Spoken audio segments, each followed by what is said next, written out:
Ian, what do you have for me over there, sir? Yeah, I'm not so sure Irvin is correct about that. But anyway, let's get to some of the big active and actives for today. And first of all, the biggest surprise, Derrick Henry, starting running back for the Tennessee Titans and one of the most productive running backs in the NFL, is officially inactive for Tennessee. He did not have a setback for his hamstring. This really has to do with resting him this week, making sure he's 100% next week for when the game, as far as making the playoffs. Another player whose status we have been monitoring, DJ Chark, the Jacksonville Jaguars receiver. He's been dealing with an ankle injury. He is officially active after just a one-game absence. Certainly some help there. Meanwhile, Jamal Adams, the star safety for the Jets, he's also been battling an ankle injury. He is officially active. Some help on the back end there. And then maybe a little fantasy help. Kerryon Johnson, the starting running back for the Detroit Lions, missed most of the season after having knee surgery. He is officially going to be active today, and from what I understand, expected to be treated like a starter, going to get a ton of carries. Meanwhile, for the Monday night game, Vikings running back Dalvin Cook, battling a shoulder injury and a chest injury, he is going to be out. And now let's send it to Michael Fabiano for some more fantasy stuff. Thanks, Ian. Great stuff. Time for the DraftKings Fantasy Preview. And as you can see, I like the Seahawks this week against Arizona. Great matchup there. Russell Wilson and Jacob Hollister, a nice stack there. Remember, the Cardinals give up a ton of fantasy points to tight ends. Also starting Joe Mixon, who's been one of the hottest running backs in fantasy football. Great matchup against the Dolphins. Saved a little bit of money there so I can get Devontae Parker in my lineup as well, and Julio Jones, who should put up a huge stat line today against the Jacksonville Jaguars. And then DeAndre Washington, a nice sleeper for fantasy owners with Josh Jacobs out against the LA Chargers. DraftKings is the official daily fantasy partner of the NFL. And today only, new players can play free for $500,000 in prizes with your first deposit. Download the app and sign up using Game Day Morning presented by Lowe's, hour number 3 here on the show. And Santa Mooch has visited, in case you missed it. My new favorite T-shirt, Santa Mooch gave to Michael Irvin, which is you, right here, the crying Michael. I think you should wear it, Mike. Yeah, it's a good T-shirt. Got my man. Houdini magic set. It's good. To set up a little bit like Michael Jordan crying emoji. There we go. Also, by the way, to set up this conversation, I received a text from one Stephen A. Smith. Oh, man. Who said he texted you, oh, yeah, I'm watching. Don't get shy now, Mr. Leprechaun. Oh. Yeah. Hey. So I told him I would bring that to the people. You better make that phone call when he sees the Cowboys winning. He only calls me when they're losing. He only hits me, man. My phone never rings when they're winning. I just want him to know. I'm waiting on that call today. Game on the line. Game on the line Game today. on the line. The quarterback you trust the most would be Kurt which? I'm going with Dak. I mean, we saw the numbers there. Dak throughout his career has been really good in the moment when they need it. Look at the weapons around him. You know, I mean, we keep talking about it with Carson Wentz. I mean, in every facet I say Dak has the advantage. Now, Carson Wentz has been good in the moment this year. We've seen it the last couple weeks. So maybe if it's close, maybe you lean that direction. But I just see too much in Dak's favor that I'm giving the advantage to Dak. Yeah, and I say Dak also. You know what I find very interesting here as we talk about Carson Wentz the last couple weeks have had game-winning drives. Back-to-back game-winning drives the last couple weeks. Perfect. Did not throw any incompletions in those game-winning drives. That throw to Ward was a beautiful throw. He dropped that in beautifully.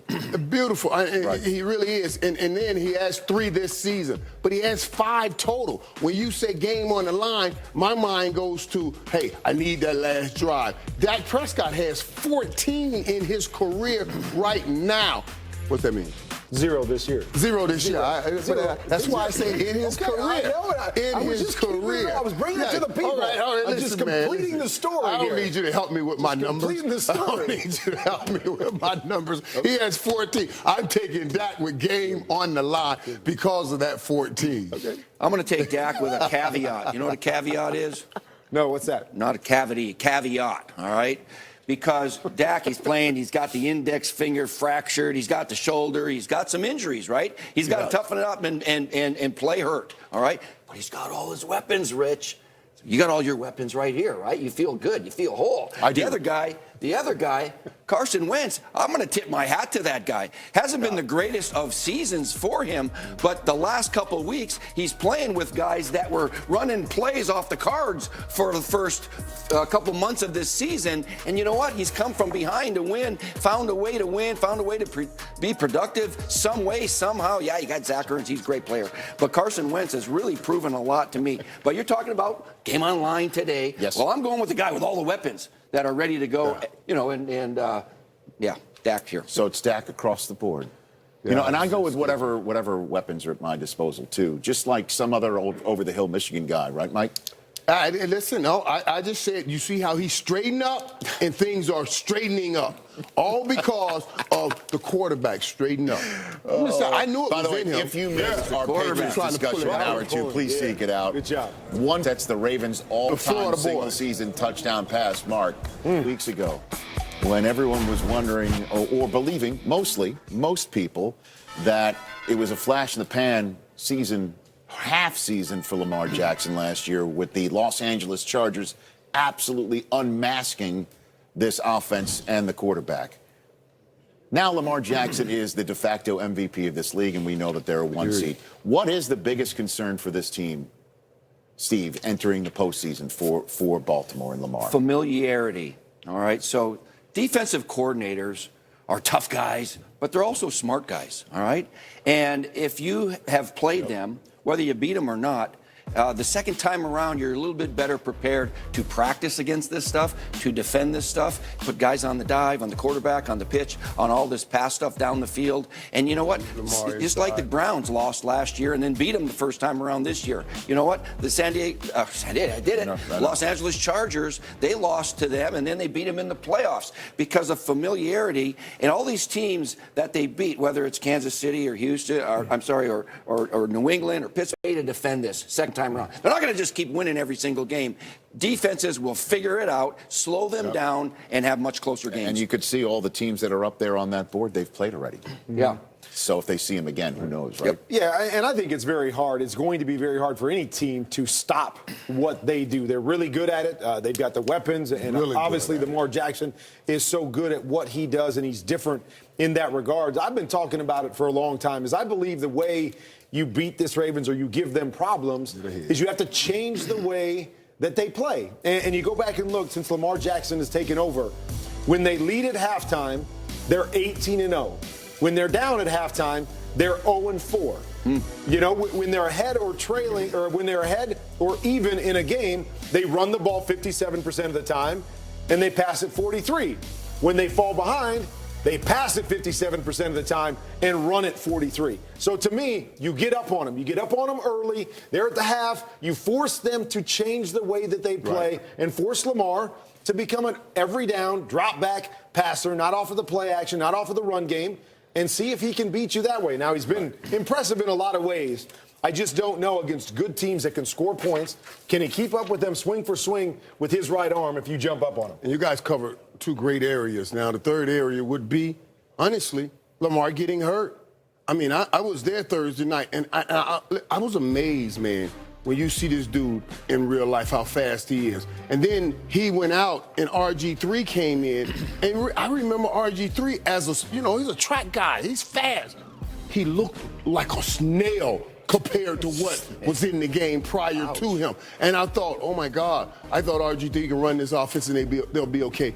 No. This kid is different. You got to keep him healthy. You have to keep him on the field because everything changes when he leaves the field. Similar skill set, but not quite as dynamic, RG3. That's why, again, one win in Cleveland today does give them the opportunity to sit him next week in Week 17 against Pittsburgh. Freddie Kitchens and the Cleveland Browns, however, might have a different idea. They've got to win football games. They want to finish 500. Kim Jones is with the coach.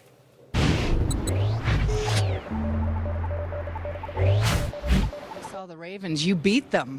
What do you expect today when you think about facing Lamar Jackson and obviously Baltimore? Well, of course, Lamar's playing some of the best football in the league, and he's very, very talented. and playing very well. So we've got a work cut out for us. Week 16 in a year that hasn't gone the Browns' way for the most part. What do you want the approach to be? How will you approach today? Well, the same way we approach every week is to try to do our job. Everybody needs to do their job and be efficient and execute and go out to win each and every play. Merry Christmas, Freddie. Yeah, Merry Christmas to you, Kim. Thank you. Big game for the Browns. Meanwhile, there's Le'Veon Bell. He's wearing Steeler cup. Is that? It is. Is this a page out of your book? Wait a minute. Wait, is that? Did he have it? Did he have it FedExed overnight in time, just like you for your suit? Absolutely. Tom Pelissero, get on that. Get on that, Tom. Rich, Le'Veon Bell said he expects to see a lot of Steelers colors in the stands at MetLife Stadium, too. And based on what I'm seeing up here so far, he's absolutely right. Bell did say he would be happy to sign a number 26 jerseys he sees coming out here for warm-ups today. There's also some Juju Smith-Schuster jerseys out here. Good news for those folks. Juju says his knee does not feel 100%, but he is expected to be active and play in some capacity today. This could be the first time since October that the Steelers have Juju and running back James Conner together for a full game. Good news for young quarterback Devlin Hodges, threw 4 interceptions in last week's loss to Buffalo, Rich, and could be on a short leash today. Yeah, Greg Williams will go duck hunting today.